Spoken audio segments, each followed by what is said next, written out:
നാം ഏറ്റവും കൂടുതൽ സ്നേഹിക്കുന്ന വ്യക്തിയോടായിരിക്കും ഏറ്റവും കൂടുതൽ അടുത്തിരിക്കുക. സ്നേഹത്തിൻ്റെ അളവ് കുറയുമ്പോഴോ അടുപ്പത്തിൻ്റെ അകലം കൂടിക്കൊണ്ടിരിക്കും.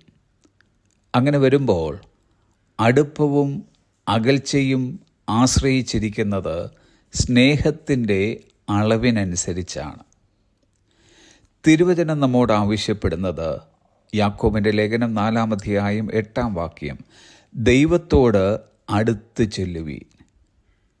അകന്നു നിൽക്കുന്ന വ്യക്തികൾക്കാണ് അടുത്ത് ചെല്ലേണ്ട ആവശ്യം വരുന്നത്. ഇന്ന് നമ്മിൽ ചിലരോടെങ്കിലും ദൈവത്തിൻ്റെ പരിശുദ്ധാത്മാവിന് പറയുവാനുള്ളത് ദൈവത്തോട് അടുത്ത് ചെല്ലുവീൻ എന്നാണ്.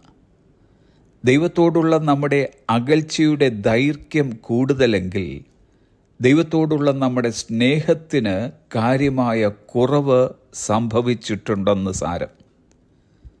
ദൈവത്തെ സ്നേഹിച്ചത് പോരാ എന്ന് തോന്നുമ്പോഴാണ് നാം അടുക്കുവാൻ ആരംഭിക്കുന്നത്. സ്നേഹത്തിൻ്റെ അപ്പോസ്തലൻ എന്ന് വിളിക്കപ്പെടുന്ന യോഹന്നാൻ യേശുവിനെ അകമഴിഞ്ഞ് സ്നേഹിച്ചു എന്നതിൻ്റെ അടയാളമായിരുന്നു യേശുവിൻ്റെ മാർവോട് ചാഞ്ഞിരുന്നത്.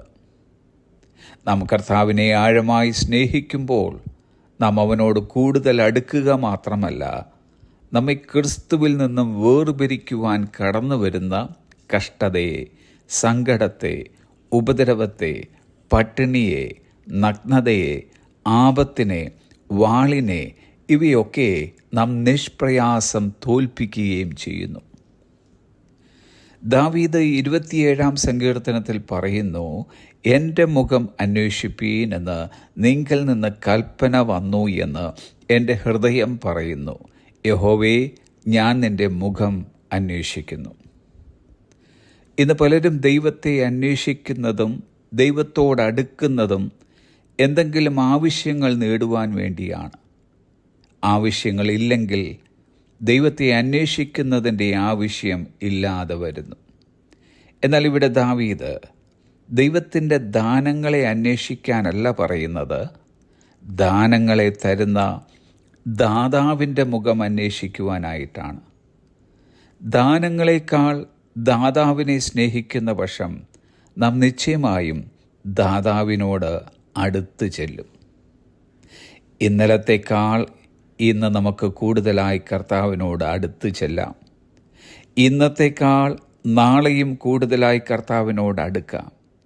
അങ്ങനെ നമ്മുടെ മുമ്പിൽ ലഭിക്കുന്ന ഓരോ ദിവസവും കർത്താവിനോട് കൂടുതലായി അടുക്കുന്ന ദിവസങ്ങളായി മാറ്റുമ്പോൾ ഒടുവിൽ നാം കാൽ വെച്ച് കയറുന്നത് നമുക്ക് വേണ്ടി ഒരുക്കിയിരിക്കുന്ന ദൈവത്തിൻ്റെ ഭവനത്തിലായിരിക്കും.